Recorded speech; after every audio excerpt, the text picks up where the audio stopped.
Hai pengusaha Indonesia, siapa yang tidak ingin untuk menjadi pengusaha yang sukses dan go internasional? Salah satu indikator kesuksesan usaha adalah mampu menjual produk usahanya ke mancanegara, atau yang disebut sebagai eksportir. Kunci dari menjadi eksportir adalah cerdas melihat peluang produk yang dibutuhkan negara lain, gigih dalam berupaya serta mengikuti dan melaksanakan proses ekspor sesuai dengan prosedur. Kali ini, Direktorat Jenderal Pengembangan Ekspor Nasional Kementerian Perdagangan akan memberikan sekilas informasi, terutama kepada para pengusaha pemula Indonesia, tentang bagaimana cara melakukan ekspor sesuai dengan ketentuan atau peraturan perdagangan internasional yang berlaku, khususnya di bidang ekspor. Apa itu ekspor dan kegiatan ekspor? Ekspor adalah kegiatan mengeluarkan barang dari wilayah Republik Indonesia, baik darat, perairan, ruang udara di atasnya serta tempat-tempat tertentu di zona ekonomi eksklusif dan landas kontinen, atau yang disebut daerah pabean. Sedangkan proses perdagangan ekspor adalah langkah yang harus ditempuh oleh pengusaha pelaku ekspor atau eksportir, dimulai dari mempromosikan produk, mengajukan penawaran harga, membuat kontrak jual beli ekspor, mengirimkan produk kepada pembeli hingga menerima pembayaran. Setiap pengusaha yang ingin mengekspor perlu mengetahui 3 hal pokok, yaitu mengenal pelaku di bidang ekspor, mengenal dokumen yang terkait di bidang ekspor, dan mengenal proses perdagangan ekspor. Untuk produk atau barang yang akan diekspor, telah dibagi menjadi 3 kelompok, yaitu 1. Barang bebas ekspor adalah barang yang bebas diekspor tanpa ada pembatasan dan pelarangan. 2. Barang dibatasi ekspor, berarti yang dibatasi ekspornya baik jumlah dan jenisnya dengan pertimbangan antara lain terbatasnya pasokan di pasar dalam negeri dan terbatasnya bahan baku yang dibutuhkan oleh industri pengolahan, contohnya rotan, kayu dan logam mulia. 3. Barang dilarang ekspor. Suatu barang yang dilarang ekspornya dengan pertimbangan dapat merusak lingkungan, mengancam keamanan nasional dan berdasarkan perjanjian internasional. Contohnya pasir laut, kayu bulat dan biji timah beserta konsentratnya. Memulai bisnis ekspor. Berikut ini adalah hal penting bagi pelaku usaha untuk dapat memulai bisnis ekspor. 1. Sikap mental. Pelaku usaha harus cerdas dalam menangkap peluang sekaligus mengambil resiko. Haus akan informasi dan membangun networking menjadi kunci yang sangat penting. 2. Mendirikan perusahaan ekspor. Syarat perusahaan ekspor Indonesia antara lain adalah badan hukum, memiliki NPWP dan mempunyai salah satu izin yang dikeluarkan pemerintah seperti SIUP, Surat Izin Industri, Izin Usaha PMDN maupun PMA. 3. Legalitas eksportir yang mencakup persyaratan eksportir barang bebas ekspor, dan persyaratan eksportir barang dibatasi ekspor. 4. Persiapan produk atau barang yang akan diekspor mencakup antara lain kemasan, standar mutu, ketentuan persyaratan internasional atau ketentuan permintaan pasar luar negeri, kalkulasi biaya dan penetapan harga jual barang serta informasi-informasi penting terkait produk atau barang. 5. Perizinan ekspor melalui INATRED adalah pelayanan perizinan dengan sistem elektronik yang melayani permohonan pengajuan perizinan ekspor dan impor secara manual melalui UPT dan secara online melalui portal INATRED. 6. Menghubungi Customer Service Center CSC merupakan layanan satu atap untuk memberikan kemudahan bagi pelaku usaha untuk mendapatkan berbagai informasi perdagangan ekspor. 7. Persiapan pemasaran ekspor ke mancanegara dilakukan melalui langkah-langkah antara lain mengenali negara pasar tujuan ekspor, mengenali kompetitor produk di negara pasar tujuan ekspor, riset pasar atau market intelligence, dan riset produk atau produk riset atau produk intelijen. Persiapan ekspor.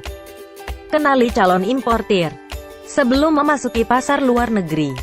Penting bagi pelaku usaha untuk memahami bahwa ada perbedaan kondisi pasar di dalam negeri dengan di luar negeri, di mana masing-masing negara memiliki sistem ekonomi, politik, hukum, dan budaya yang berbeda.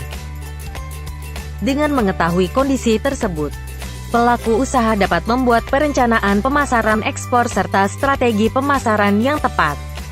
Ada dua strategi akses pasar, yaitu pendekatan pasif, dengan cara eksportir cukup menghubungi importir, dan pendekatan aktif di mana eksportir melakukan hal yaitu meriset selera konsumen negara tujuan, sistem pengangkutan dan distribusi serta budaya bisnis negara tersebut. Negosiasi. Negosiasi menjadi hal penting ketika eksportir bertransaksi dengan calon importir. Meski transaksi perdagangan internasional sebagian besar dilakukan melalui korespondensi, namun peran negosiasi tatap muka sangatlah penting. Seringkali keputusan akhir transaksi ditentukan oleh komunikasi langsung dan negosiasi tatap muka. Kontrak dagang ekspor, sales kontrak proses. Dalam transaksi ekspor-impor, dibuat beberapa kontrak dengan pihak-pihak yang terlibat kegiatan ekspor dan impor. Seperti kontrak antara eksportir dengan importir, bank asuransi, surveyor, dan perusahaan pengangkutan. Proses terjadinya kontrak dagang ekspor umumnya melewati tahapan yaitu 1. Eksportir mempromosikan produknya melalui berbagai media. 2. Importir yang berminat atas produk tersebut mengirimkan surat permintaan harga atau letter of inquiry kepada penjual produk yang memuat jenis dan mutu barang yang diinginkan, jumlah barang, waktu pengiriman dan nama pelabuhan tujuan yang diinginkan. 3. Eksportir memenuhi permintaan importir dengan mengirimkan surat penawaran harga atau offersheet yang memuat uraian dan mutu barang, jumlah, waktu penyerahan, harga dan tempat penyerahan barang, waktu pengapalan serta cara pengepakan barang. 4.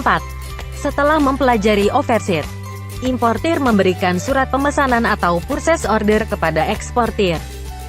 5. Kemudian eksportir menyiapkan kontrak jual beli ekspor sesuai dengan data offersheet dan purchase order dengan beberapa penambahan klausa seperti force majeure, claims, syarat pengapalan, transshipment, vesselage, dan lainnya.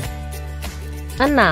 Setelah ditandatangani oleh eksportir dan importir, maka keduanya memegang dokumen kontrak yang berkekuatan hukum sama. Skema pembayaran.